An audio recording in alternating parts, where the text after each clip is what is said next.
ഏറെ രാഷ്ട്രീയ പ്രാധാന്യമുള്ള ന്യൂനപക്ഷ അവകാശ സംരക്ഷണവുമായി ബന്ധപ്പെട്ട കേസുകൾ കോടതിയെ അസ്വസ്ഥപ്പെടുത്തുന്നുണ്ട് എന്നതിന് തെളിവായിരുന്നു വഖഫ് നിയമ ഭേദഗതിക്കെതിരെ സമർപ്പിക്കപ്പെട്ട ഹർജികളിലെ നടപടി. അടിസ്ഥാനപരമായി ഭരണഘടനയുടെ പ്രശ്നങ്ങൾ ഉന്നയിക്കപ്പെട്ട ഒരു കേസായിരുന്നിട്ടും അതിൻ്റെ വേരുകളിലേക്ക് കടക്കാതെ ഏതാനും ചില വകുപ്പുകൾ മാത്രം സ്റ്റേ ചെയ്തുകൊണ്ട് താൽക്കാലികമായി തടയുകയാണ് കോടതി ചെയ്തത്. തുടർന്ന് ഈ വിഷയം ഇതുവരെ അന്തിമവാദത്തിന് എടുക്കാനും കോടതി തയ്യാറായിട്ടില്ല. വഖഫ് ബോർഡിൽ ഇതര മതക്കാരുടെ എണ്ണം 4 പരിമിതപ്പെടുത്തി. ചുരുങ്ങിയത് 5 വർഷമെങ്കിലും മുസ്ലിമായി ജീവിച്ചവർക്ക് മാത്രമേ വഖഫ് രൂപീകരിക്കാൻ കഴിയുകയുള്ളൂ എന്ന വകുപ്പ് താൽക്കാലികമായി സ്റ്റേ ചെയ്തു.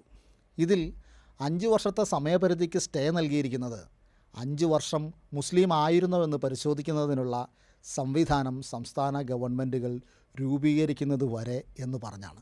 സ്വന്തം ഉടമസ്ഥതയിലുള്ള സ്ഥലത്തിനു മേലുള്ള ഒരു മനുഷ്യൻ്റെ സ്വയം നിർണയാധികാരത്തെയാണ് നിയമം ചോദ്യം ചെയ്യുന്നത്. അതുപോലെ തന്നെ ഒരാളുടെ വിശ്വാസത്തെ ഒരു കമ്മിറ്റി രൂപീകരിച്ചുകൊണ്ട്, ഒരു സംവിധാനം രൂപീകരിച്ചുകൊണ്ട് ഭരണകൂടം വിലയിടുക എന്ന വിഷയം കൂടി ഇതിൽ ഉന്നയിക്കപ്പെടുന്നുണ്ട്. അടിസ്ഥാന അവകാശങ്ങൾ പരീക്ഷിക്കപ്പെടുന്ന ഒരു ഘട്ടമാണ്. എന്നിട്ടും കോടതി അതിനെ ഒരു നടപടിക്രമങ്ങളുടെ പ്രശ്നമായിട്ടാണ് മനസ്സിലാക്കുന്നത്. ഉപയോഗത്തിലൂടെയുള്ള വഖഫ് അഥവാ വഖഫ് ബൈ യൂസർ ഇല്ലാതാക്കിയതുൾപ്പെടെയുള്ള ഭേദഗതിക്കെതിരെ കോടതി മൗനം പാലിക്കുന്നു. ഈ നിയമ ഭേദഗതിയുടെ രാഷ്ട്രീയ, സാമൂഹിക, ചരിത്ര പശ്ചാത്തലം തമസ്കരിച്ചുകൊണ്ട്, അടിസ്ഥാന ഭരണഘടനാ തത്വങ്ങളെ അവഗണിച്ചുകൊണ്ട് കേവലം ഭരണനിർവഹണ പ്രശ്നമായി ഇതിനെ ലഘൂകരിക്കുകയാണ് കോടതി ചെയ്തത്.